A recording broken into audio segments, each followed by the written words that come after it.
ne wakabaka bwa Buganda bukoze omulimu ogw'ettendo okuzzaawo obulimu bw'emmwanyi. Mumanyi gavumenti abantu bakinamu bwesigwa. Mujjukira wano akawuka ka kayovu webitooke banana wilt. Abantu balowooza nti gavumenti yaleeta eddagala eryamalawo ensuku ne kofi witini nakawuka k'emmwanyi. Abantu balowooza nti gavumenti ekoze ki yekaleze kubanga tebaginamu ki. Naye kasita Katikkiro yakiyingira kasa obwakabaka bwakiyingira abantu ne bagamba weewaawo katudde tukole ki tuddemu tuwande wano tuddemu tulime emmwanyi. Bakoze omulimu gwa ttendo tunabeebaza si ate kubavumirira buki buvumirizi.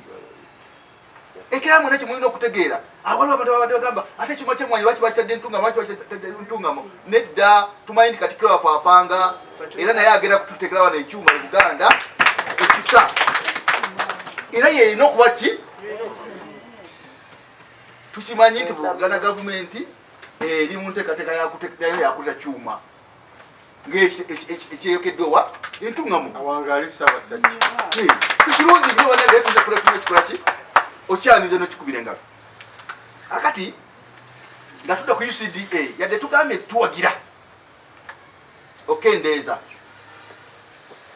era tuwagira n'okukendeeza ku nsaasaanya ensimbi z'omusolo. Naye waliwo ate ebitongole ebyenkizo gezanga National Water, gezanga Uganda National Oil, gezanga Uganda Petroleum and Oil Authority, gezanga NIRA omukulu omukakwe agenda gyongera ogirambulula, gezanga ebitongole nga UCC,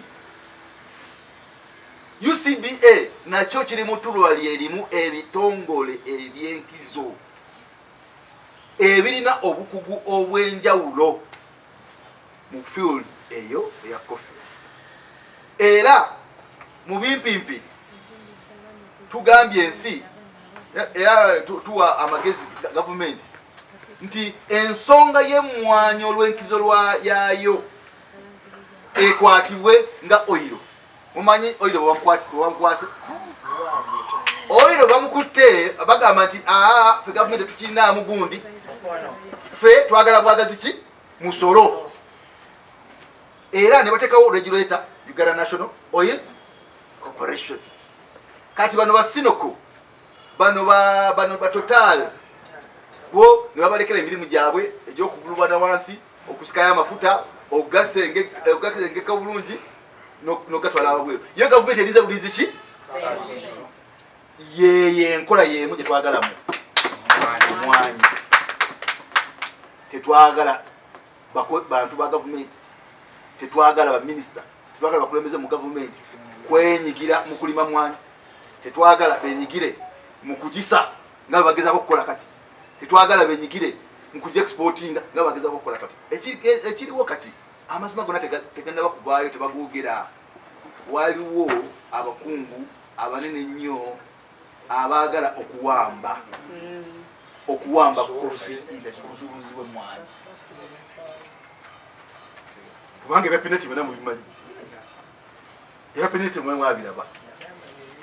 Tuli mu layini, tuli ku layini y'emu, tuli mu layini y'emu. Kati tuwadde amagezi gaago era nga maliriza. Tuwadde amagezi geego tugambye ensonga esooka tetukkiriza na nsonga yakuzza UCDA mu ministry ya agriculture. Ekyo tugambye tukikkiriziganya nakyo. Ekyokubiri tusaba gavumenti mangu nnyo era bunambiro ejje mangu etteeka mu paalamenti y'eggwanga erizeeyo mu komiti etteeka ly'emmwanyi libeere withdrawn. Ba primary stakeholders abaali beegattira mu cooperatives n'okulaba nti ezaali assets za Coffee Marketing Board